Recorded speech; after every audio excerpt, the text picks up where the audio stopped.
What we're going to hear this week is the conversation with two of my favorite guests on the show. Obviously, one's one of my dearest friends, but Dr. Lannis Hall, I know, had you you were locked in listening to everything that she had to say. Eating out of the palm of her hand. That's right. She kind of started a conversation that we weren't able to put in the original episode about people we don't always think about when they get treatments, that the difficulties it is for a lot of people, especially in underserved communities, to even get to their treatment, and how difficult it is for young people to get treatment, and how hope is pivotal for them and anyone. Yeah, I mean, she's incredibly impressive, captivating, and her skills go far beyond her job. I think I made the joke that I would vote for her if she were running for office. I mean, the perspective that she has on all of these peripheral but equally important issues surrounding healthcare was just really insightful. Your friend Larissa had excellent insight as well. It's stuff that they deal with on a daily basis. So, I mean, you can't help but be captivated listening to them, because it's just they're making so much sense. They're making so many good points, and they're issues that are so worthy of our efforts. And the perspective thing you mentioned is huge, because she brought up things I didn't even think about when it came to getting treatment for certain people. It's stuff that is so important that a lot of people aren't aware of, and it's an issue that I could have talked to Larissa and Dr. Hall about, for hours. And fortunately, we got enough to tie it into a bonus episode. But the way they describe things, I think, are really going to resonate with anybody. Yeah, and it's going to give you some perspective you may not have had. And at the end, maybe some hope you didn't have too.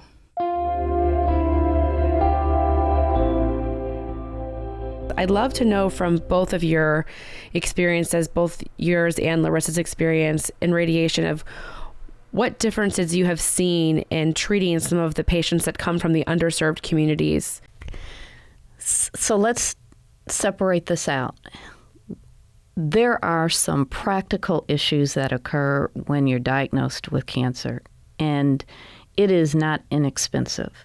There's transportation costs, there's prescription costs, there is potentially a loss of employment or less wages because of the days that you have to take off, so less income.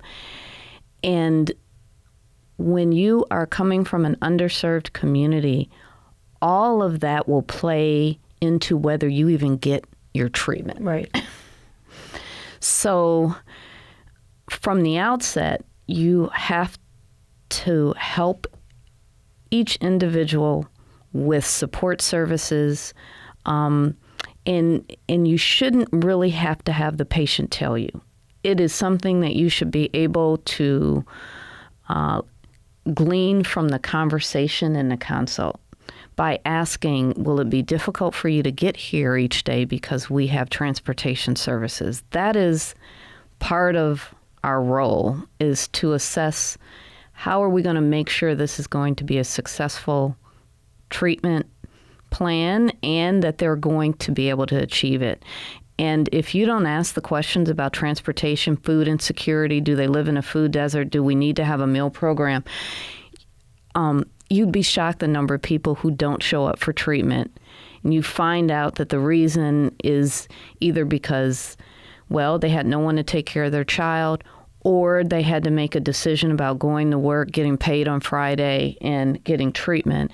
All of that has to occur, that conversation has to occur somehow up front, or I'm going to fail my patient as the physician, because I'm not going to understand the whole picture. Yeah, there's a lack of education in some people. And like Dr. Hall said, we've had patients who can't show up for treatments, and we have to talk to them about how important it is to be consistent, which is why I think I try to develop a bond with people, to see where they're coming from, to see what questions they might have, to be intuitive about it so that I can guide them to the right questions when they see the doctor. So that's our job as the therapist, since we do see them every day, to develop that relationship so we can pull the proper questions from them that they need to take to Dr. Hall. And yeah, there's a wide range. There's some people who come in there fully prepared, but then there's people who don't even understand really why they're there, Which brings me to another point, that many people don't understand that where you go to receive your cancer care is so important.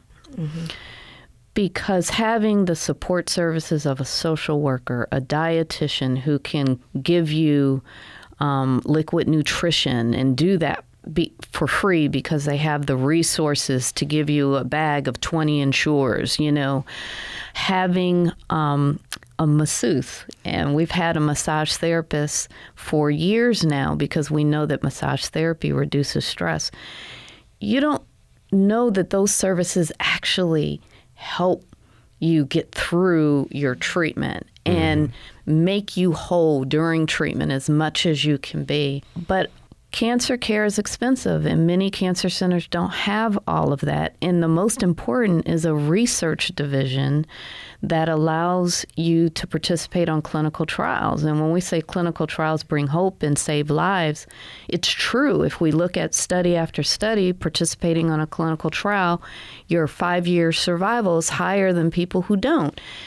So we're trying to change the conversation to recognize that anyone who participates on a clinical trial, women, men, minorities, if they do, because of the standardization of care, they're getting the right treatment, the right dose at the right time, plus maybe a new improved therapy, are living longer, that it behooves all of us to think about participating if we are diagnosed with a cancer simply because you get state-of-the-art care at a return. I know I jumped off, but that is a big issue because we see a real difference in care depending on the communities where you come from. And by participating on a clinical trial, you standardize all of that. Yeah. So one aspect that we haven't touched on is young adults with cancer. And Larissa actually fits into that category. And I think there is a special relationship that needs to develop with young people because there are so many other issues when you are young and you're diagnosed with cancer. Because it's not just the fear of, will we successfully treat this when you're going to the cancer center, but there's the thought of, will I be able to childbear after? I mean, so there's fertility issues. There are hormonal issues. You worry about secondary cancers because you live for a very long time. And so you have all of these questions about, all right, I got to get through this, but then what will life be like after? And after Larissa's diagnosis and treatment, and I could even see a greater connection with our younger people because I think you even appreciated on a higher level just what they were going through. And most of the women that we see who are young are breast cancer patients. They have families, they have children. Sometimes they bring in their 2 and their 4 and 6-year-old, and we are taking care of them while their mom is getting treated. Or they're coming, on the visit with the doctor, and we get to know their names. But there are a lot of other psychological issues even that we have to make certain that we're addressing with our younger population. Dr. Hall, you mentioned, before you were here, when we recorded the first part of this, Larissa had mentioned what it was that you said to her and how you made her feel when she came to you and was like, oh my gosh. Do you remember what? I don't know. I'm just curious if you remember what you said to her. I don't know. I just remember that Dr. Hall, the first person I called was my mom, and then Drew, and then you. And you were just like, this is gonna be okay. We're gonna take care of this. We're gonna find the proper the right people, the right treatment. And it completely, I refocused again. Okay, this is okay. It's going to be okay. Yep. So. Yeah, having talked with Dr. Hall now for 20-some minutes, if she told me everything was going to be okay, I'd be like, yep, okay, yep, yes. It's your team. Yeah. It's educating yourself. And it is having an outlook that is positive. Oh, yeah, that's big. It's hard. But I truly know, I'm not going to say believe, know the power of positive thinking and your support and structure and prayer. I'm so glad you brought that up because that's so true. Prayer, of course, but the attitude. I mean, we know you can look at a person, quarter way through their treatment and kind of know how they're going to face this.